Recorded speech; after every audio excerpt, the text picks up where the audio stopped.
We are here with Representative Tarah Probst, and thank you so much for being here tonight. I have a couple of questions that I wanted to ask you if you could reflect on. Sure. So, as a legislator, you represent people with a wide range of backgrounds and perspectives. How has listening and not just speaking changed the way that you allow your community to lead, to come up? It's my whole life, and I truthfully mean that. So, where I grew up in the Poconos, it wasn't diverse. And my community over the last 40 years has changed for the better. From the food to the culture to the different, like I said earlier today, from the different perspectives.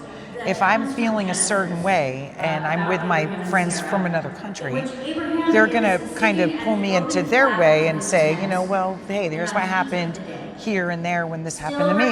And it's like, it just is it expands your mind. And I just love that, because even though we're all from all over the world, we all go through similar experiences.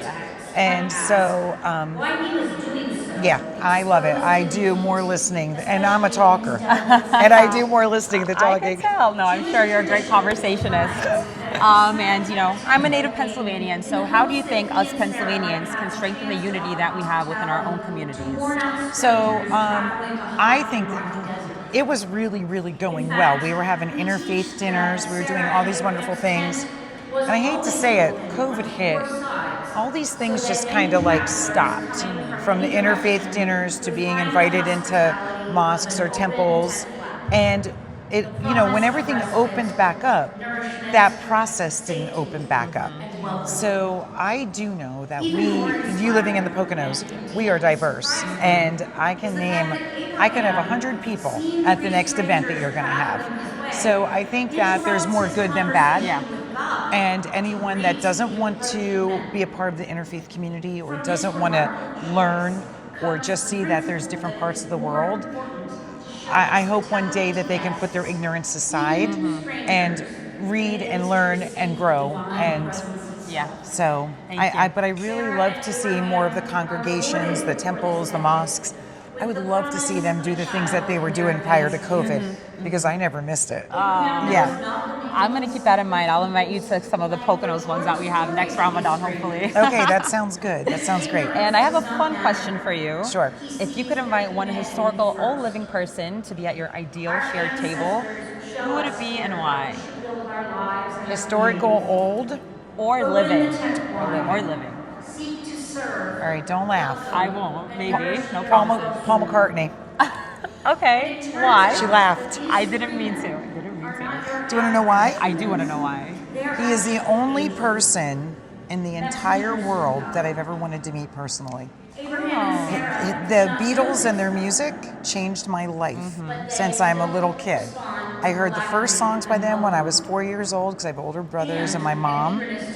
And I am a fanatic, and they changed the face of music, and they were good humanitarians.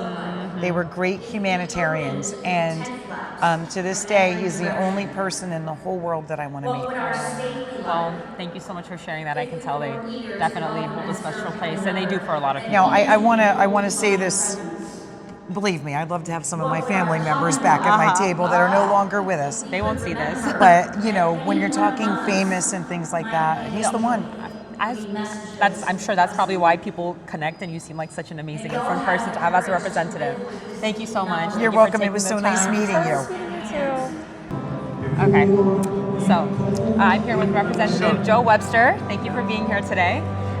So, as a legislator, you represent people with a wide range of backgrounds and perspectives.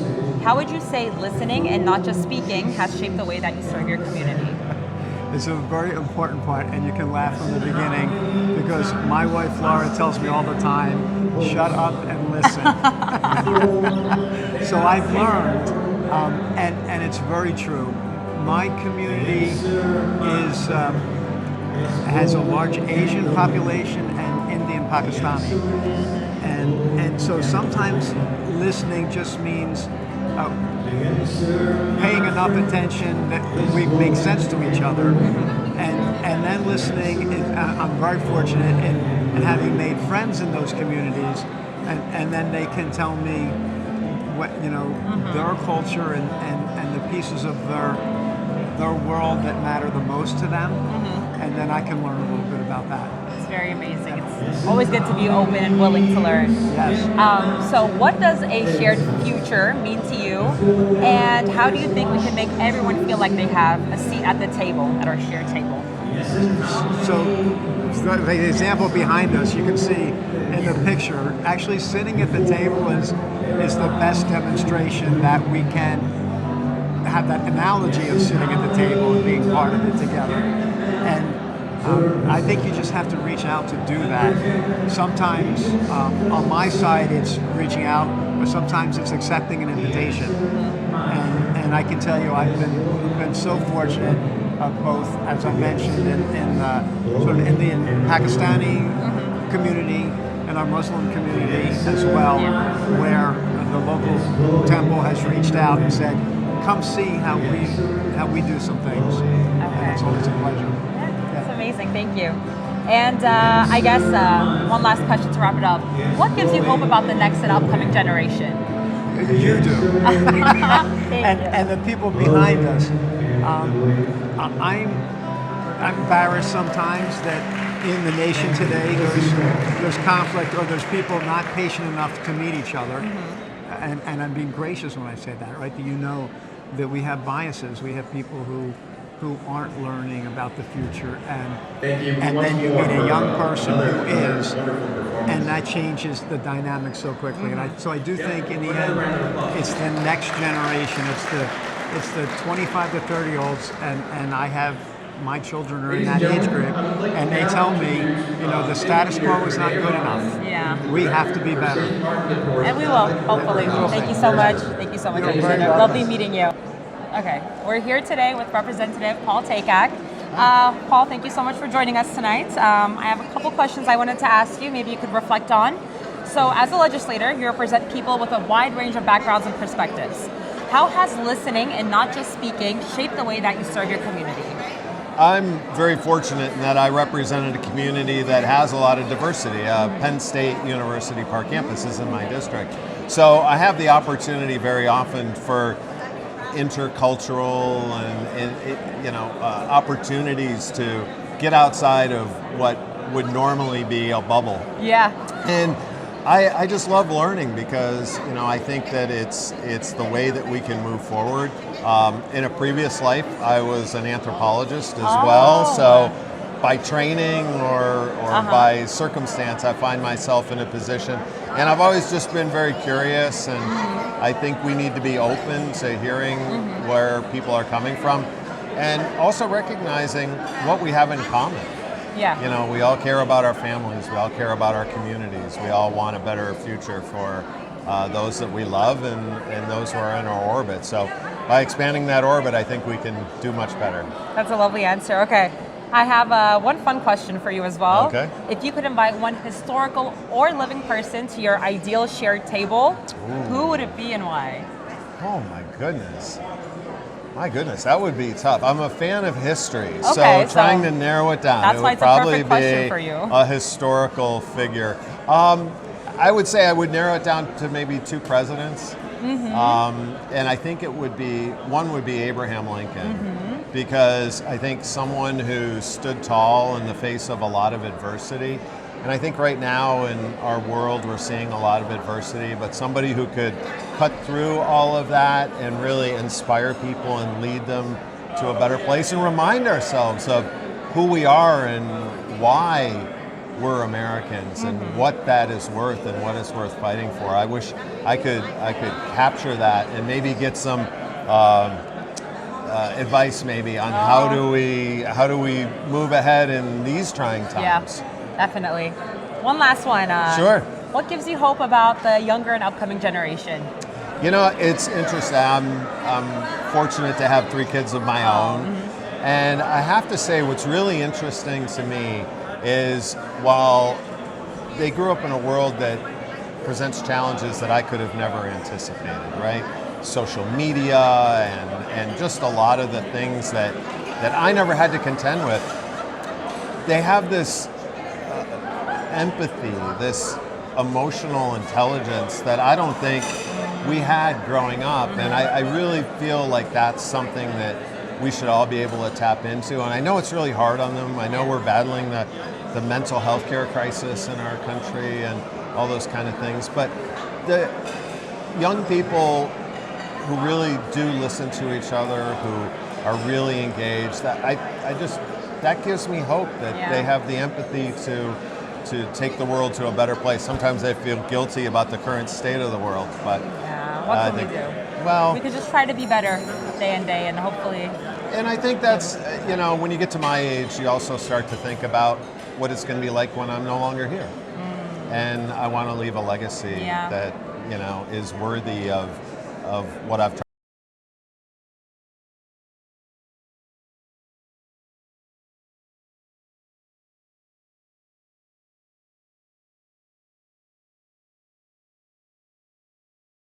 Here. What's the update? Okay. Hello, we're here with State Representative Tarik Khan. Yes, hello. Thank you for being here. Yes, thank you. So we have a couple questions to ask you about tonight to get some of your thoughts. Yes. So tonight's theme was a shared table, shared future. We live in a time where people often disagree before they even spark up a conversation. What do you think becomes possible when people choose to sit down instead of focusing on their differences? I think you find you have more in common than different. And I think that if we do more relationship building, we would have a lot less problems in the world. A lot less problems in the legislature. If more people of different ideologies sat down and worked out the problems. Definitely. Yeah. And as a legislator, you represent people with a wide range of backgrounds and perspectives. How has listening and not just speaking shaped the way that you serve your community? I think it's not really exciting if you're doing stuff that is old. You want to stay fresh, and the only way you can do that is if you talk to people, you get ideas, and that's what really energizes me. Seeing what people care about, seeing what they're passionate about, and seeing what they want you to be fighting for. And I know what my values are, but when you hear from other people what they're struggling, what their dreams and their hopes are, and you're able to help that really energizes me. So it's critical that we talk to people and we listen. The conversation's going, of course. I have kind of a fun question to ask you.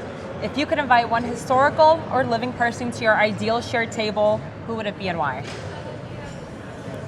I would say,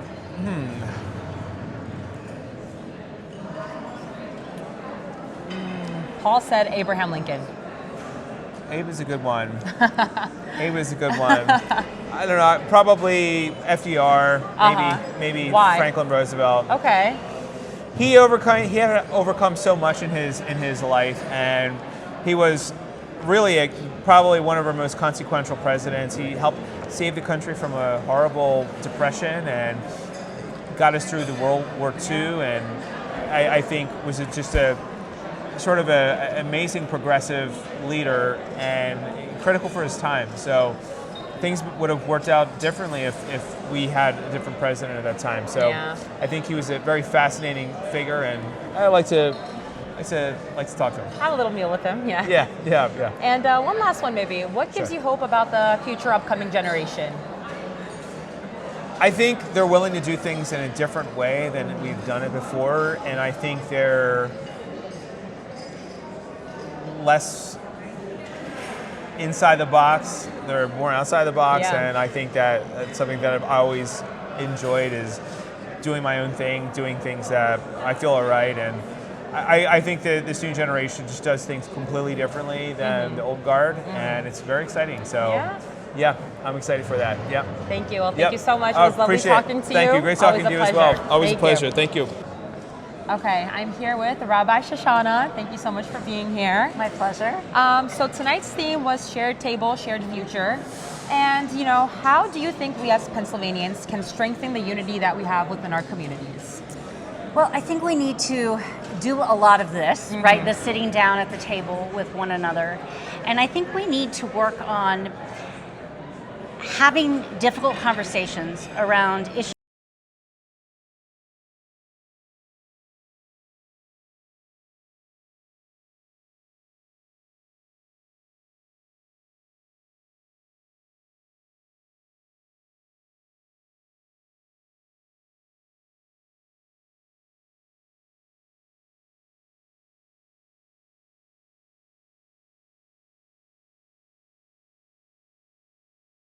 someone's point of view, and it doesn't mean you have to run from the room. And sometimes you can sit with that discomfort, and that's okay. It's part of being in the difficulty of a diverse democracy, and that we need to get more and more attuned to having that be the way we do business and the way that we interact with one another.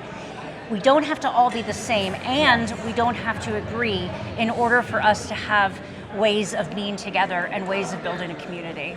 Perfect. And maybe tying into that, how has listening and not just speaking shaped the way that you serve your community?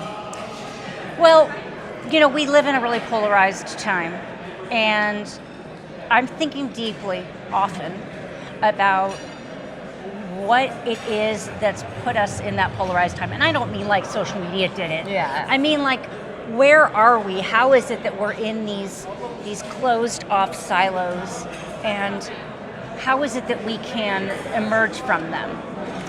And so I work really hard to try to put myself in positions where I can have conversations where I'm listening to people who really do have a different perspective than mine.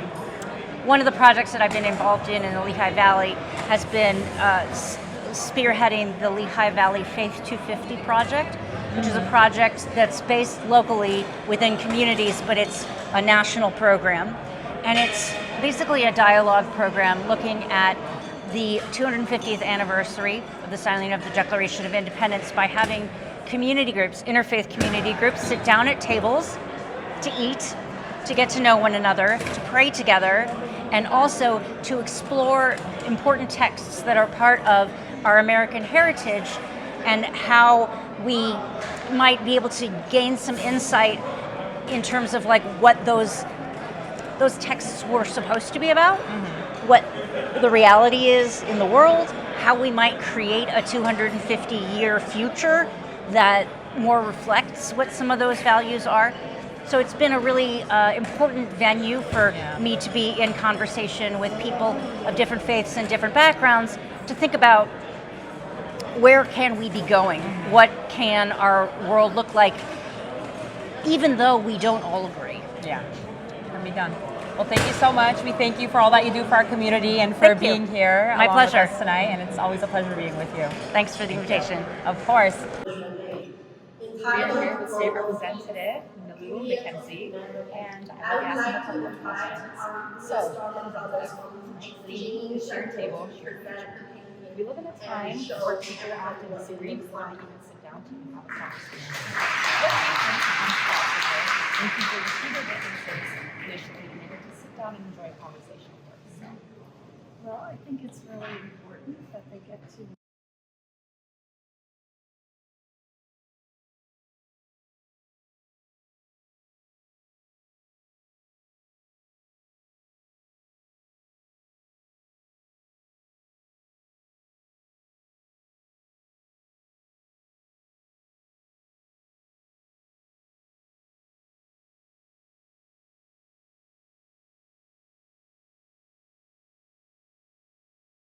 our common home.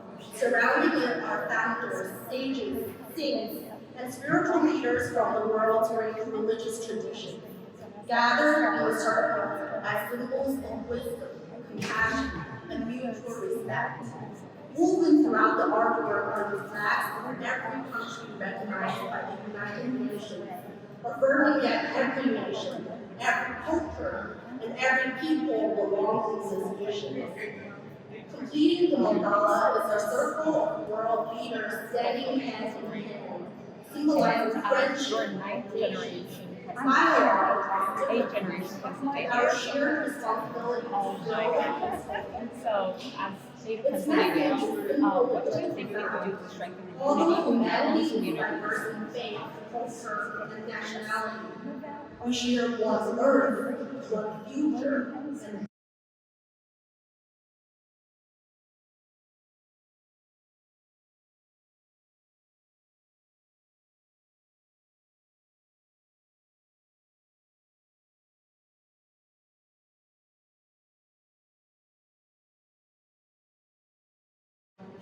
tonight's gathering is a beautiful reflection of that vision. People from